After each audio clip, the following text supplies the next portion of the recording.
Hello everyone, welcome to OCD Recovery's YouTube channel. Before I go any further, you could please subscribe down below. Lots of great information going up. We're always looking at new topics to do or questions that need to be answered or stuff you're concerned about. Today I wanted to talk about the importance of the OCD community itself.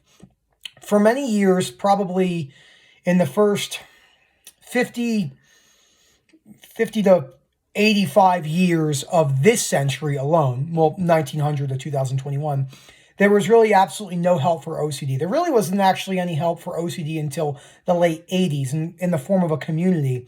And not until the last probably 2 decades or so, or a decade or so, was there really communities where people could go to and actually speak about their conditions and try and get help from other people, whether it was a coach, a therapist, anyone working with OCD.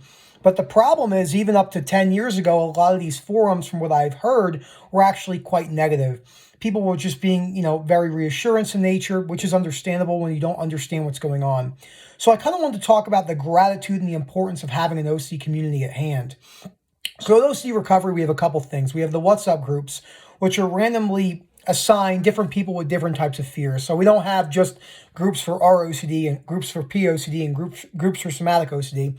We have groups where people are intertwined in between all these different types of categories where people can see through each other's fears and help each other out along the way. One of the best things that Dr. Albert Ellis said, who's the creator of REBT, which is a precursor to CBT, cognitive behavioral therapy.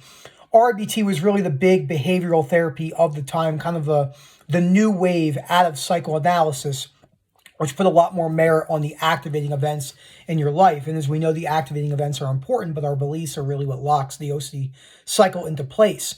But understanding this and working with people in the community, when you're talking to people in your WhatsApp groups, if you're on the Instagram page or maybe the Facebook page or the Twitter, you could start working with other people and talking to them and seeing about their fears. You could start maybe applying acceptance to each other. And, when you help other people out, it's really cool because you get to work on another one of my favorite quotes is, when you can accept other people, it makes it a lot easier to accept yourself.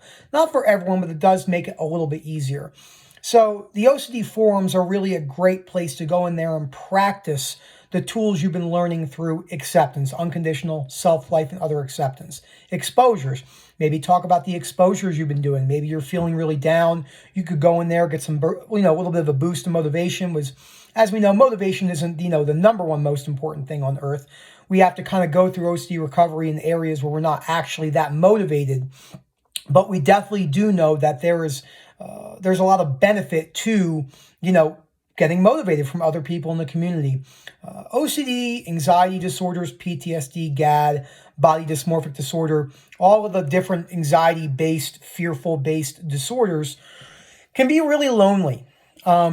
It's very easy to go to the gym. I used to do this and sit down and look at people and think, man, like these people just seem like they have everything going on, which, isn't really true. You don't know what anyone's actually dealing with. So there is a lot of great benefits to having this community.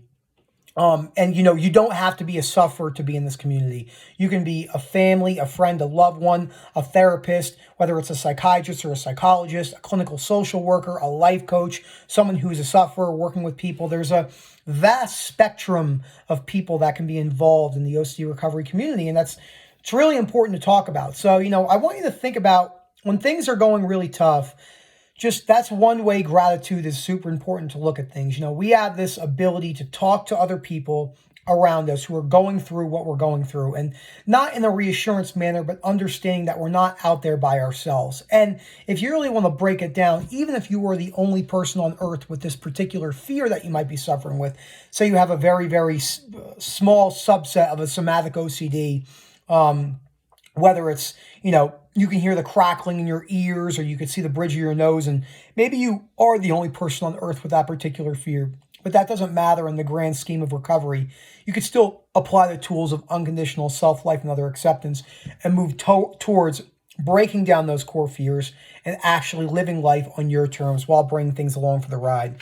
So thank you so much for watching this video. There's a lot of great stuff in the OCD Recovery Forum, or all the platforms. We have the Instagram page. We have the Twitter, which Rob posts a lot. I moderate all things, so I'm always discussing topics with people in the community. We have a free Facebook page with almost 14,000 members. We have a YouTube channel with 570 videos, so a lot of great stuff. Thank you so much for watching, and have a great day.